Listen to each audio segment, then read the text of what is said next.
Assalamualaikum warahmatullahi wabarakatuh. Perkenalkan, nama saya Sanib dengan NIM 22251800009. Video ini dibuat untuk memenuhi tugas UTS Etika Profesi Pendidik dan Kependidikan yang diampu oleh Ibu Isna Raffianti, MPD. Baik, langsung saja ke nomor 1. Pertanyaannya itu, mengapa seorang guru disebut sebagai profesi? Kita semua tahu bahwa banyak sekali sumber yang menyebutkan bahwa guru itu disebut sebagai profesi. Nah, sekarang menurut KBBI, kata profesi berarti bidang pekerjaan yang dilandasi pendidikan keahlian, keterampilan, kemampuan, kejujuran, dan sebagainya. Dan ada juga profesi guru adalah jabatan profesional yang dimiliki tugas pokok dalam proses pembelajaran, uraian tugas pokok, dan sebagainya. Tapi apa aja sih gitu ya tugas guru yang sebagai profesi ini? Nah, yang pertama ada membantu peserta didik untuk mengembangkan seluruh potensinya sehingga tumbuh dan berkembang dengan baik. Yang kedua ada membantu anak belajar sehingga kemampuan intelektualnya itu akan muncul pada diri anak sendiri. Nah, yang ketiga menyampaikan berbagai ilmu pengetahuan kepada peserta didik. Apa yang guru miliki itu kan pasti sebelumnya dia sudah belajar segala macam ilmu pendidikan dan segala macam pengetahuan, dan dia bisa dibilang harus menyampaikan ilmu-ilmunya itu kepada peserta didiknya. Yang selanjutnya adalah kode etik seorang guru.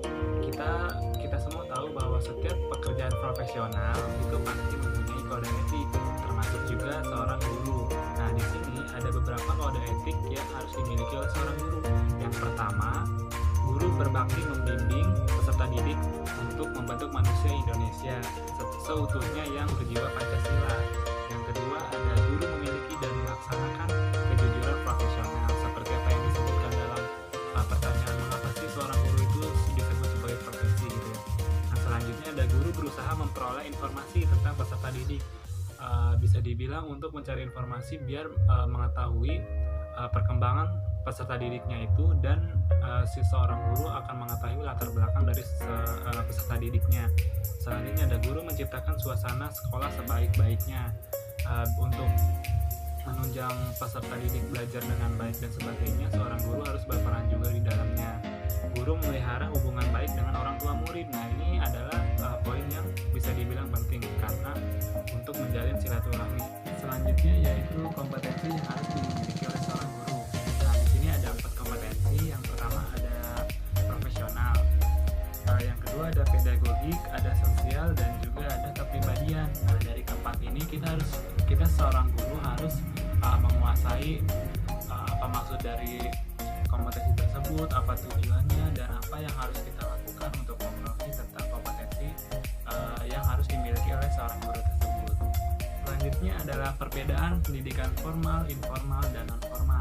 Nah, kalau untuk yang formal itu seperti yang kita jalani atau yang berjenjang, seperti kurikulumnya jelas dan secara akademis gitu, SMP, SMA, dan SD yang lulusannya bisa diakui nasional atau internasional.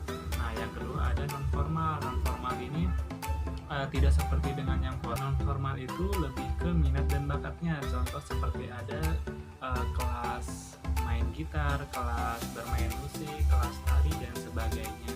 Nah, kalau misalkan informal itu pendidikan yang dilangsungkan dalam keluarga dan masyarakat. Jadi peserta didik akan tahu cara bertanggung jawab dalam dunia keluarga atau lingkungan sekitarnya. Yang selanjutnya adalah contoh kasus pelanggaran kode etik seorang guru.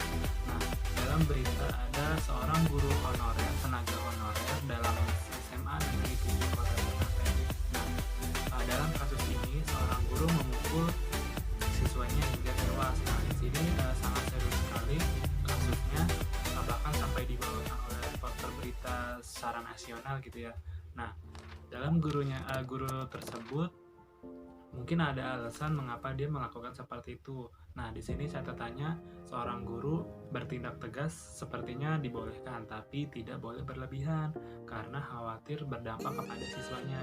Nah, yang sekarang pada yang terjadi ini juga seorang guru ini dipecat.